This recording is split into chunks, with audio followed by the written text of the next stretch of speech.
We are honored to be joined by Professor Prabhat Ranjan, the Vice Chancellor of DY Patil International University, Pune, and name that resonate across nuclear fusion research, space tech, inclusive innovation, and national science policy. So, first of all, welcome to Education Post. Thank you. Thank you. How are you feeling in California? California is for personal visit, but also about 44 years back, I was in California to do my PhD. So 1981 to 86, I did PhD at the University of California, Berkeley. So it also feels good to be back to where I spend a lot of my time. So it gives a nice feeling. Sir, your academia journey begins in Navbharat schools and then took you to IIT Kharagpur, then Delhi University, and finally Berkeley. How did street states shape your things, and who were your early influence?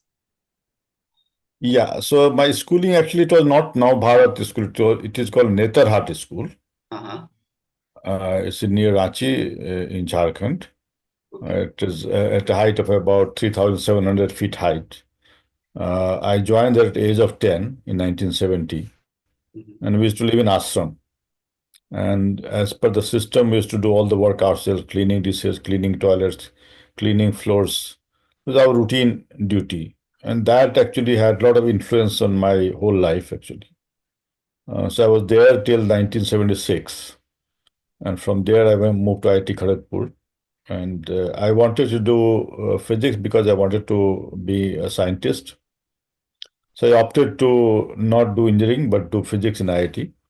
I did my bachelor's and then for master's I came to Delhi University. And then I finished my master's in 1981 and then came to Berkeley to do my PhD in nuclear fusion. And at that time, University of California, Berkeley physics department was number one in the world actually. So I was lucky to get admission. Not only admission, actually, also got the financial assistantship, which was very important because we didn't have support financially to be able to support, on one's own. Even travel was difficult at that time. So I joined in 81. I came to Berkeley, and my actual research work started 83 because for 2 years there was coursework. And at Lawrence Berkeley Laboratory, 83 to 86, I did my research work, for which I was granted PhD. And then I came back to India to participate in nuclear fusion program that had just started in India. So that is my educational journey. So, what inspired you to return to India immediately after earning a PhD from UC Berkeley, despite promising prospect abroad? So it was never in my mind to stay in US.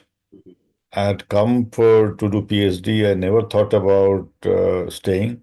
So it was never that thought was never there. I had come to do my PhD, finished my PhD, returned back to India. And at that time, in fact, I must share a story. How did I get into nuclear fusion? Because all my master's work was related to astrophysics, general theory of relativity, and cosmology. My admission to Berkeley was also on basis of that. In 81 summer, I worked in TIFAC as part of National Science Talent Search Scholar with Dr. Jayant Vishnu Naldikar. Unfortunately, we lost him just recently. He was one of the great cosmologists who had talked about origin of universe. It was something that gained a lot of momentum when he was doing his PhD in UK. So my admission, everything was on that basis. But when I was about to leave the country, it was my first flight of the life, and also it was a flight to outside country. And we were waiting to go to airport in the middle of night because the flight was at early morning.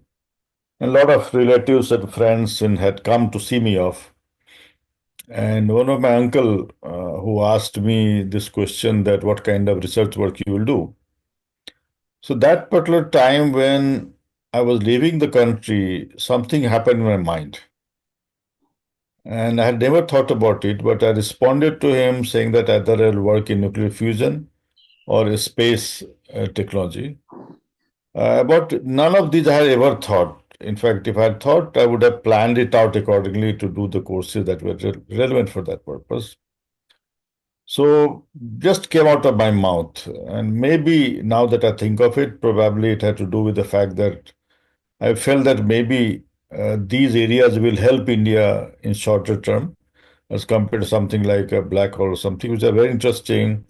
I've done good work in those areas, but this will be more useful. So it just came out of my mouth without any thinking. And then I followed it up, and so luckily, when I was doing PhD, nuclear fusion work was just starting in India actually, So, and I as had no. sorry for interrupting, as project leader of Aditya, India's first operational nuclear fusion reactor, what were the biggest challenge in aligning global scale science with national priorities? So let me correct you first. Actually, I joined Calcutta Saha Institute of Nuclear Physics Uh-huh. after my PhD 86. And the first tokamak or first nuclear fusion reactor was set up there actually, Okay. which was functional in 1987. Aditya tokamak came up in 1989. The first plasma discharge was in 1989. The Saha Institute of Nuclear Physics tokamak was actually fabricated by Toshiba in Japan and shipped to Calcutta and assembled to work there. So first I was there in Calcutta for about 9 years. And although my background was all modeling and simulation, I got the Science Institute tokamak to work properly in about took me 3 to 4 years time, 1990 to 91. And then for that I had to do everything. I had to develop a discharge cleaning system. I had to develop power supply and many other things. So in addition to modeling, I did many things, including data equation. And then actually, I was planning a superconducting tokamak in Calcutta.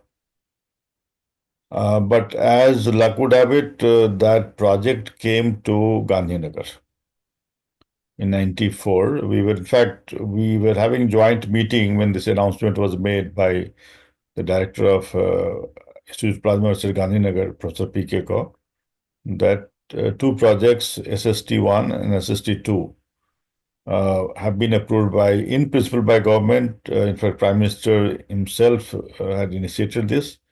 The 800 crores budget was given. So then I was requested to shift to Gandhinagar. Okay. And 95 August, finally I shifted. Aditya Tokamak was not working properly by that time. So it was 89, it started to show the first discharge, but properly it was not working. It is to kind of stop in 20, 15, 20 milliseconds. So when I moved there, I was requested by director to look into Aditya also, in addition to the new project. So after 2, 3 months, when I could get a chance to actually put my hands on, I could get it to work in about 5 days. So Monday I started, while Friday it was working. Then I was also in few weeks' time given the responsibility of project leader of Aditya Tokamak and also of the new project SST1. I was project leader of Operation and Control Group. Now, the nuclear fusion work at that time, there was no national policy as such, but it was considered as a scientific research with a long-term impact on the country. But today, actually, I must tell you that worldwide, there's a heavy shortage of energy that's happening, especially because of data centers and artificial intelligence coming in. And all the countries together kind of agreed that we need to triple nuclear energy by 2050. And between the nuclear technology, there are two ways things can be done, energy can be produced. One is using fission, other is using fusion. So fission is what has been used so far, but fusion is the most ideal source of energy. And now we are expecting that by 10 years, within 10 years, by 2035, we should see commercial utilization of nuclear fusion. There are many, many projects going on. China has done wonderful. There are many good projects going on in US, in UK, in Korea, and so on. India is lagging behind. So it's very important that nuclear fusion policy at national level should be made. I was working on this around 2014-15 when I was heading India's technology think tank TIFAC. But maybe now there's some movement happening now. So I've just seen some comments by the current director of IPR about policy. It's very important for that to happen now. So, sir, how do you view the future of India's role in nuclear fusion research, especially with international collaboration like IDEA? So let me be very frank. The ITER project was started way back. Actually, it had its origin in 1985.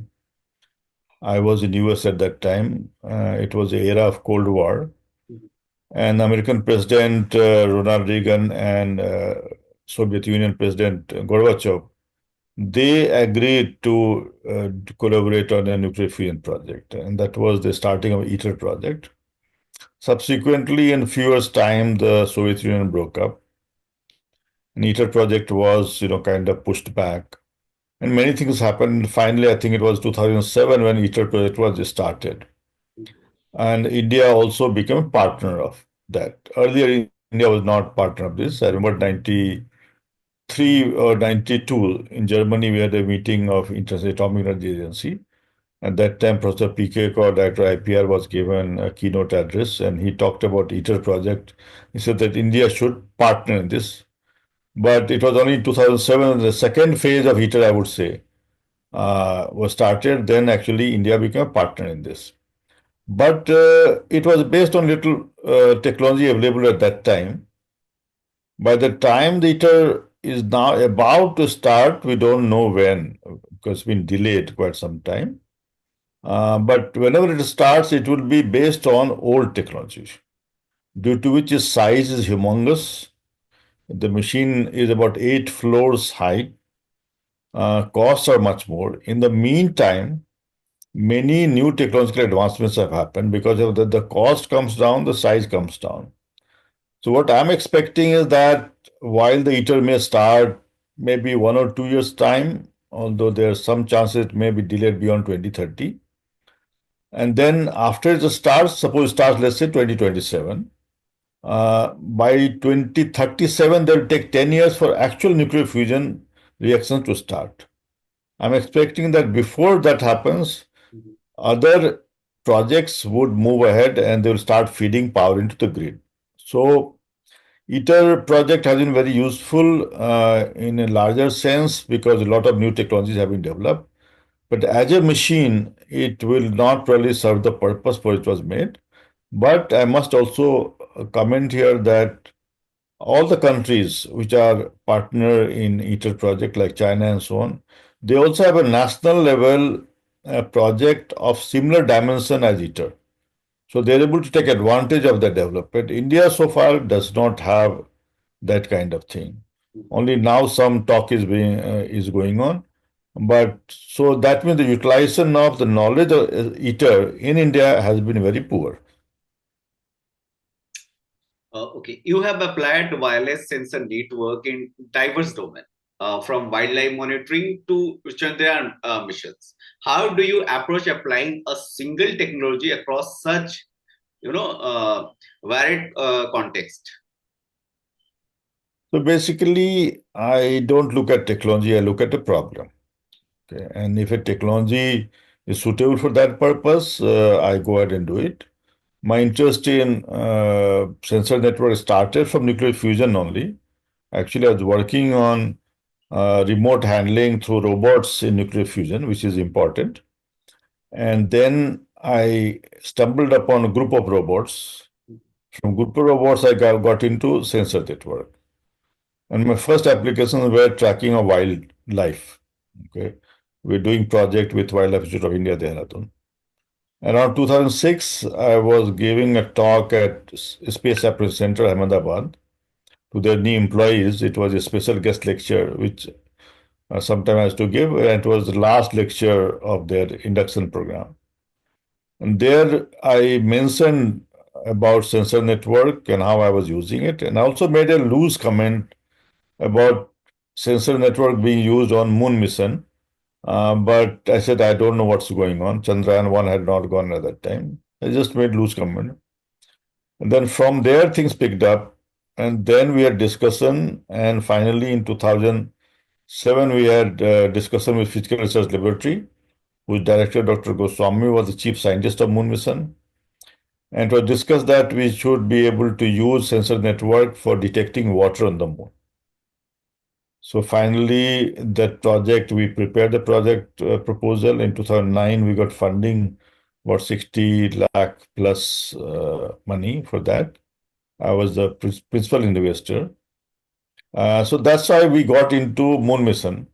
And then similarly, this could be used for agriculture and so on, and many other areas. So once I started one project in mind, but then I could see its application many areas, so I started using it. But it didn't mean that I'll only stick to sensor network. If there was something else to be done, I went ahead and did that also. During your time heading TIFAC, you lead the creation of the technology vision 2000, 2035. Could you walk us through that vision and how close we are to achieve it? So actually, TIFAC was set up as a technology think tank for the country. In 1986, the plan was done by Planning Commission, and 1988 government gave the approval. And in 93 to 2001, Dr. Kalam was chairman of TIFAC Governing Council, and Dr. Y.S. Rajan was the executive director heading the organization, my predecessor. So during their tenure, Technology Vision 2020 was made, and that was released by then Prime Minister in 1996. So after that, in around 2010-11, there was discussion to start Technology Vision 2035 work. Work has started, and I joined in 2013, April actually, as the executive director to head the institute. At that time, some work had been done, but when I reviewed what was being done, I was not satisfied. I felt that most of the work that is being done was not relevant to 20, 25 years down the line. So we need to understand what kind of things are going to be there in 20, 25 years ahead of time. For that, a method which is called foresight has to be applied. So I had to actually first work on getting the TIFAC scientists learn these methods and then work on these. And luckily, after that, Technology Vision 27 document became very useful. It was not as per the original plan, but things evolved and became very useful. And when Prime Minister Modi took over on 26th May 2014, uh, right, I think maybe first or second week of June, after 2, 3 weeks of his joining, we received request for a copy of the document from Prime Minister's office. That time we only had draft versions, so I sent that copy. And thanks to internet and email, that document was circulated in the ministers. So many ministers went through the document. In particular, I take name of Mr. Nitin Gadkari. He invited us to discuss the document and identified 8 technologies.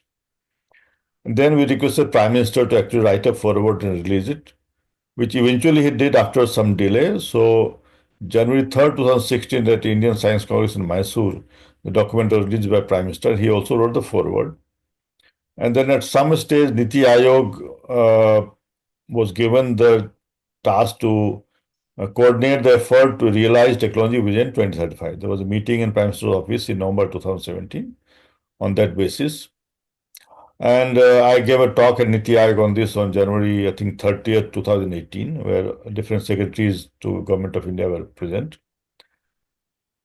When I look back at the document now, and actually I think after 5, 6 years of release of the document, sometime in 2022, I had actually written a blog looking at how India has made progress.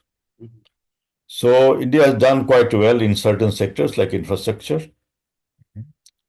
But where we are lacking is healthcare sector. So if I look at 2, 3 parameters we had talked about, one is average life expectancy, infant mortality rate, maternity mortality rate. Each of these, if things, the way things are happening, they go, we will not be able to achieve the targets that we had set in the document. But many other areas like infrastructure, we are doing quite well. In your view, what are the biggest scientific opportunity today, and what systematic shift are required to harm them? So it's a very crucial question. There are two, three very important things we need to worry about, and I've been raising concern myself. One is our universities have to become research hubs. So in India, we kind of separated out research to be done by research institutes and university to focus on teaching, and research was not an important part. But all the developed countries, universities are the hub of research development. Industry learns from university and not the vice versa. In India, we talk about a gap with industry because most of industry is buying technology from outside. So they only need trained manpower to do these things. But most of developed countries, technology is developed within the university itself. So two, three concerns are there actually. One is that our focus on unnecessary publication by fair or foul means is destroying the research culture actually. We have gone into number games, and this is of a serious concern. Just now I was reading on LinkedIn somebody claiming that he did his PhD, and then eventually in the papers published, he found that he has been shifted from first author to fifth author. His supervisor became the first author, and three, four other names from different countries have been added there whom he never knew. So there's all kind of things going on. This is very serious concern, and this is based on the number of games of accreditation, other systems. Everybody wants to get great ranks, and for that they do things. So this is something that has to be stopped immediately. Serious research means that it is problem-based research. So the problems are important. We need to identify the problem, focus on that. And I must tell you, for example, there's a scheme of Government of India called Interdisciplinary Cyber Physical System, National Mission on Interdisciplinary Cyber Physical System, for which detailed project report was prepared by TIFAC. So as a head of the organization, I was responsible for that. In that, actually, we had given 25 grand challenges. We said, let's focus on those grand challenges and work with a known problem in hand. That kind of method we have to adopt and cutting across defense as well as civilian applications. So, just a simple question, like what are the key factors, like how we can understand the problem to give the proper solution? So the grand challenge model that I talked about is being used in US through DARPA, in Europe through Horizon 2020 project. In India, one of the major concern has been the audit system. So what happens is that when I've been part of government system as well, when I have to fund external entities for research projects and so on, we tend to favor government institutions. Mm-hmm. So it is not purely on merit, it's not level playing field. Because if you give money to a government institution and no work gets done, Mm-hmm. I'm not saying that it will not get done, I'm just saying that let's assume that no work gets done, audit will not raise much objection. It will say that, okay, government money goes to government institution, not a problem. Same money goes to private institution, and suppose something happens, there will be a lot of questions asked about this. Mm-hmm. So then the focus of most of the funding has been to spend the money by giving it to government institutions. Even though on paper sometimes it doesn't exist, sometimes it exists on paper also that funding will only be for government institutions. Sometimes it does not exist, but in practice it is done. So this actually means that we are leaving out a large number of institutions out of the government system, and just we are spending money, but results are not coming out. So we need to make sure that first the problem-based, the grand challenge-based model should be there, and second is that there should be level playing field. Like in US, for example, nobody asks the question whether Stanford is a private institution or a government institution. We go by merit. So then everybody grows rather than saying that let's give it to only IITs or X or Y and Z. That does not happen in US. So the same thing needs to be done in India as well. Perfect, sir. So, you were involved in planning tech applications for Chandrayaan, and what were the experience of working with ISRO like, and how can academia contribute more to space research? So in space in India actually is reasonably well, and there was an effort by a space agency to involve industries, private industries. Okay. So slowly space has picked up, and industry, private startups have come up. I think five to six have come up. Some of them are doing quite well as well. When it comes to academia, there have also been effort by them, but somehow people think that space means very difficult. Okay, that's not the case actually. We need to, from university point of view, you should think that it is not that difficult you to get into that system.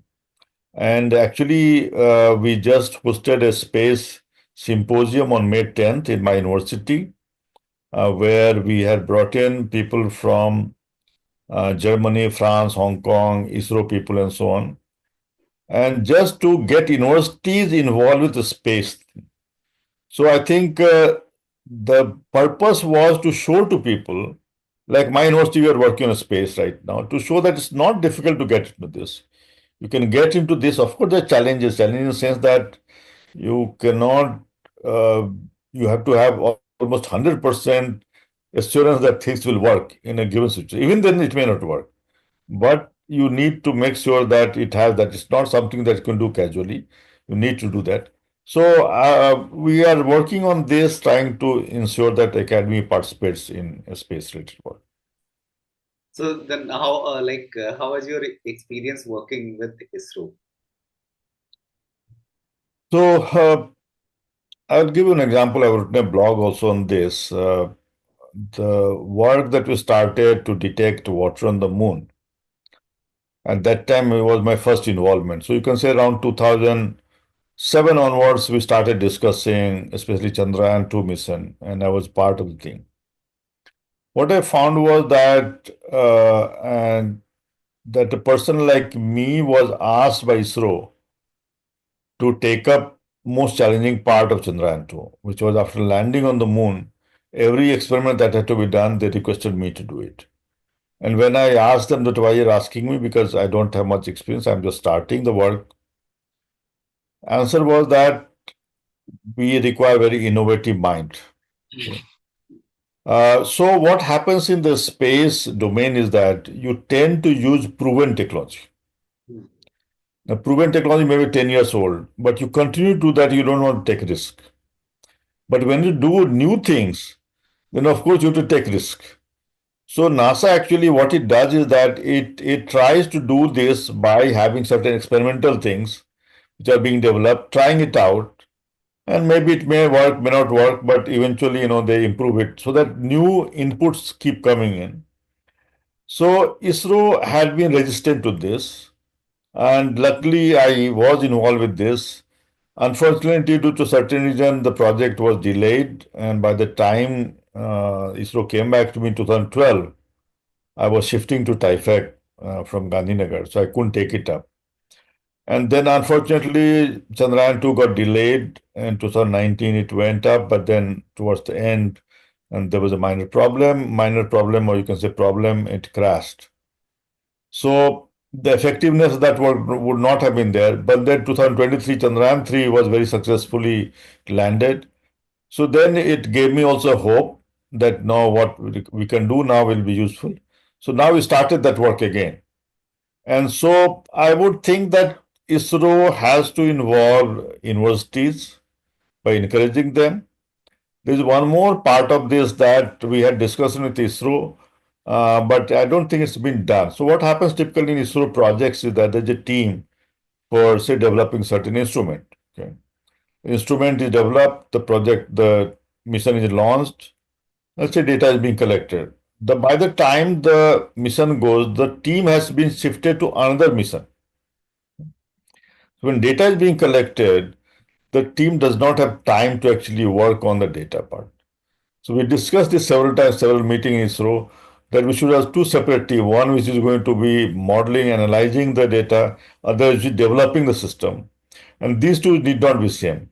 But I think probably this system is still not existent. So what happens is that a lot of data does not get properly analyzed.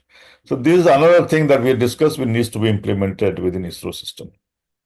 And their partnership of universities can be very, very helpful to take up such tasks, which did not be crucial in the sense of mission, but data being collected, one can analyze the data, model the systems, and come up with much more meaningful results out of that. Sir, what was your reason while founding DY Patil International University, and how is it different from other institutions? So let me just drink water.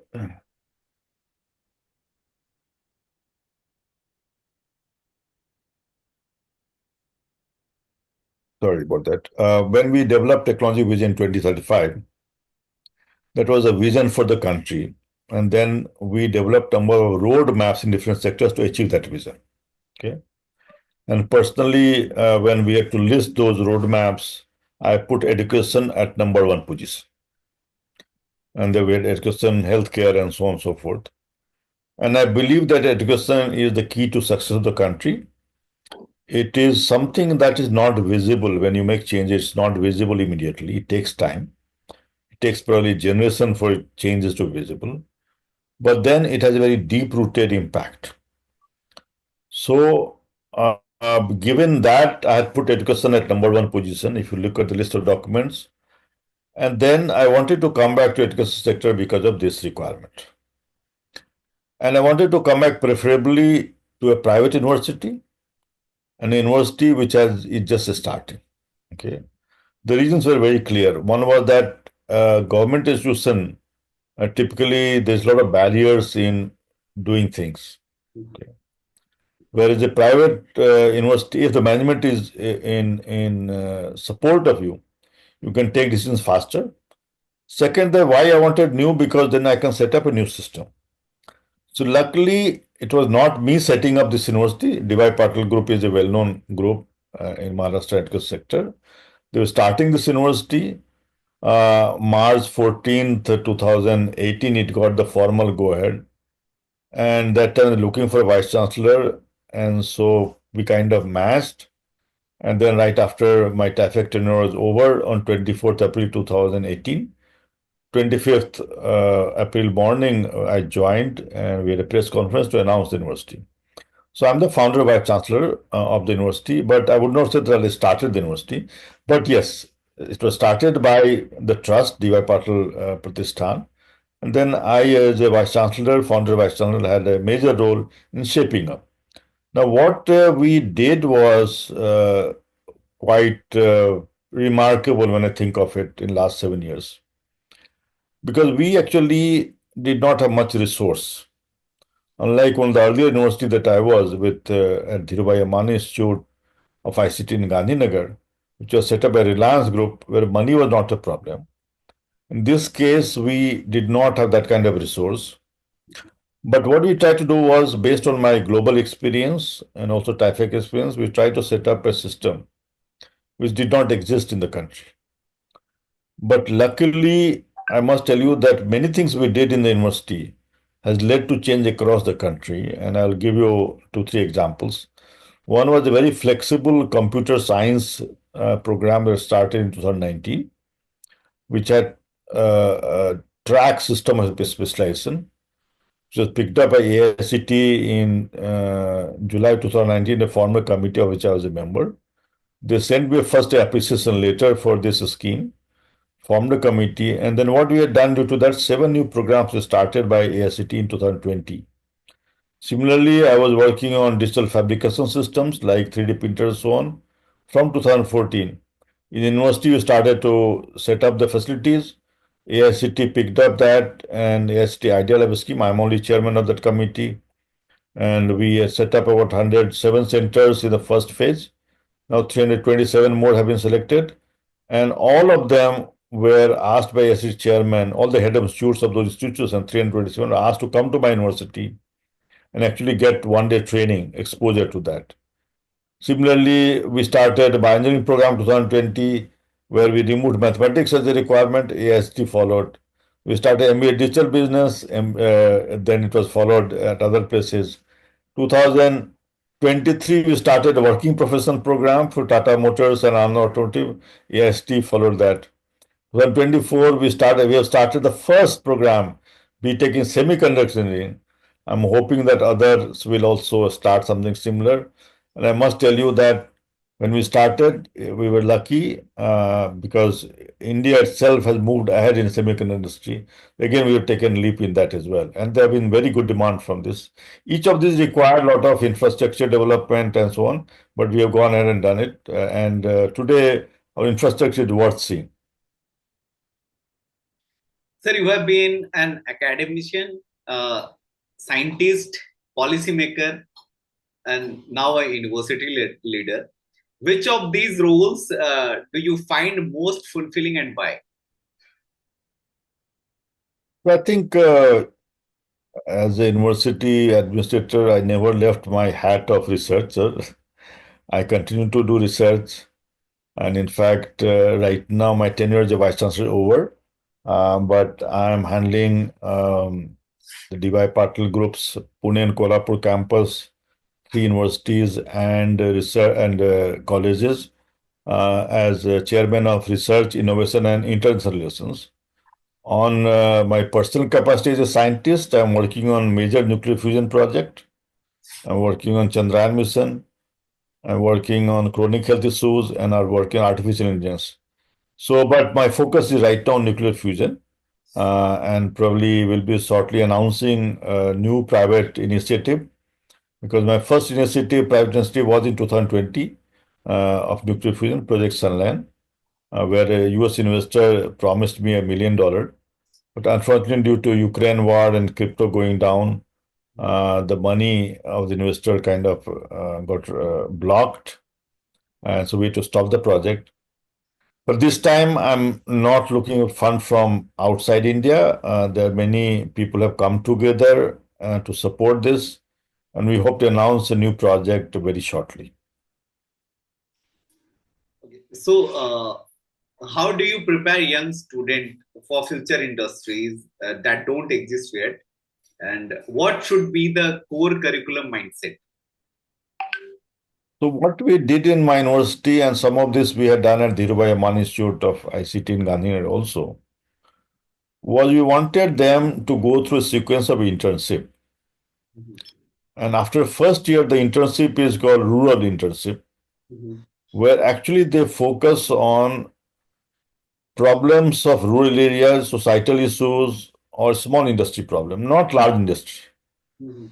They need to observe problem at ground level because most of the students today who come from families which do not connect to ground level reality need to see what is happening at the ground level. So they need to observe problem. After that, we follow this with a design project in the second year. And there actually they try to think about the problems they have seen. They can also pick up another problem and try to see whether they come up with some solution. It may not be perfect, it may not be technologically complete, but they need to think about it. This follows the second year internship or industry internship and third year research internship. So this is one way we do it. Second way is that our curriculum keeps getting changed dynamically. The track system, for example, that we created, with there what happens is that the technology is changing very, very fast. And nobody knew this better than me because I was heading India's technology think tank. And so a student who's taking admission in 4 years, by the time he joins in first year and comes out in 4 years, technology would have changed. So I cannot fix a curriculum for 4 years. So what we have done is that the track system means that after 2 years, you have the choice to pick up one of the tracks. And the track, then you have to do 8 to 9 courses related to that track in fifth, sixth, seventh, and eighth semester. And the track can be deleted, added, or modified as technology happens. So this way, we actually prepare our students for the future technology as things are happening. And it's happening so fast, it's become extremely challenging because every week there's a new something is happening. But this is how we have done it. Sir, you have worked on assistive technology for person with disabilities. So, what was been the most heart-touching feedback you have received from that work? There are actually many, but I'll give you maybe a couple of them. There's a girl, Neha Agrawal in Delhi. She belonged to a low-income family. She has cerebral palsy. She has cerebral palsy rather. She can't speak. She can't walk. She can't even move her hands properly. Mhm. So when she moves her hand up, it goes in a jerk. She keeps her hand, she hits the table very hard. She used to sit on a wheelchair whole day watching television and so on. But she couldn't operate any of this. So I made a device, this was around 2009 or so, for which we received HP Innovate 2009 award. And this was based on gestures. So when she moves her hand up, the TV channel goes up. Mhm. Moves her hand down, TV channel goes down. Turns the hand left, the volume goes down. Turns the hand right, volume goes up. Now she was very dependent on somebody else doing things for her. And in her house, there was a little shop just outside the house where one of the family members was running it. So she would make some noise, and then somebody will come to help her out. Mhm. The minute she could operate things by herself, the first thing she did was to make sure that nobody is there in the room. She didn't want anybody to be there because she had become independent, and her quality of life completely changed because first she wanted somebody else to be in the room, and now she didn't want anybody to be there because she felt happy to be independent. That's the change that made. And there's another case I'll mention you where the gentleman from Coimbatore, Mr. Suresh Karat, is well known as Kesu by his classmates, all from IIM Ahmedabad. Mhm. He's a very good, intelligent person with finance background and had done MBA from IIM Ahmedabad. But age of 32 in 1999, he had a brainstem stroke, Mhm. due to which he somehow survived, but he lost his voice, he lost his hand movement, leg movement. And then 2012, March actually, we gave him a brain computer interface based device through which he could start to operate computer by himself and write blogs. And he continues to write those blogs. We have had to change the device a couple of times, but his wife wrote to me that you have given him second life. So there are many such examples where actually the work we were doing was directly impacting life of a person or a child. Sir, how do you balance cutting edge innovations with inclusive design and accessibility? So I work in a very different way actually. I normally work on my bed. My most serious work is on my bed. It's not in my office. And sometimes my bed becomes my lab as well. Okay, if it is possible. Like my brain computer phase based work, I started because of a journalist. And then it was May 2011 when I got a device. And I was going on vacation. June 1st, 2011, I came back to my house. My bed became my lab, and in 1 month time, actually, I got it to work, and then shared on social media how I am able to control things through my smile or through blink of my eyes, and then that started to help people. And now I'm chairman of a committee of Government India of Bureau of Indian Standards on brain computer face standardization process. There are many other people in my team, and right now we are focusing on education related issues, learning issues of children, neural rehabilitation, and so on. So these are all become very important.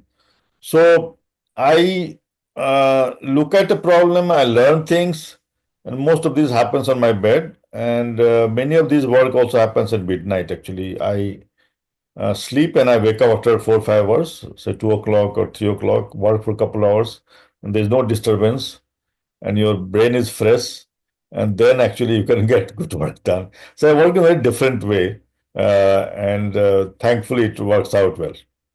Sir, I will also try this. Good luck. Thank you. So you are often described as one of the visionaries who can help India reach a $5 trillion economy. What are the three biggest levers you believe India must focus on? So I've made this statement several times, and uh, there are three pillars of India's growth. One is infrastructure, second is manufacturing, and third is semiconductor. These are the three pillars of growth of India to take India to next level. And 5 trillion economy, actually, there is not much really to be done. It will happen by itself. But in 2023, in October, there was a International Atomic Energy Agency meet in London on nuclear fusion, and I was there to participate in a panel discussion, and I was to represent Global South. I'm going to repeat what I said there. First, I said that Global South is not a geographical entity, it's an economic entity. The boundaries are not defined by North and South, it's defined by rich and poor. Okay. For example, Australia is very much in South, but it is considered in global North. Yeah. And then I said the last 2000 years, if I look at it, first 1800 years, India and China were way ahead of any other country. Out of that, India was mostly ahead of others. It was only last 200 years, 220 years that India started to go down, we became colonized. And then I said that the following statement that India today is fifth largest GDP wise. Of course, now we have become fourth largest. I'm talking October 23. And then I had also said that by 3 to 4 years' time, we'll be the third largest economy GDP wise. I also said that we are third largest economy already by purchase power parity point of view. And then I made a statement that I've been saying that India will be the second largest economy by 2047 to 2050. But today I'm changing my statement. India will be the first largest economy by 2047. That was a statement I had made. So I must tell you that this is the best period for young people in India, where India is in the growth path, and we have seen geopolitically India is very, very strong. And we have seen great leadership also that has helped in this process. As someone listed among the 100 great IITian dedicated to the nation, how do you see the role of elite institutions in nation building? So I must say that we need not be elite institutions. I've come from one of the so-called ones, but actually everybody should be given level playing field. And this is something because you see, the percentage of people who can go to IIT is less than 1%. So you don't leave out 99% of the people who are working on various things. So where we need to learn from US is that there is no distinction between government and private institutions. We don't need to emphasize on the student's mind that if you cannot go to IIT, you'll fail. But IITs have a role to play because the government is supporting, where they need to solve problems of the industry, problems of the country. To some extent, that is not happening. It's happening by bits and pieces. Given the government support that they get, it should be able to deliver much more.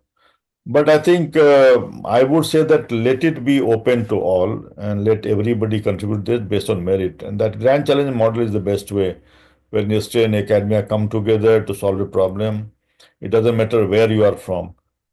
You should have the background because right now that's not happening. And that's my serious concern.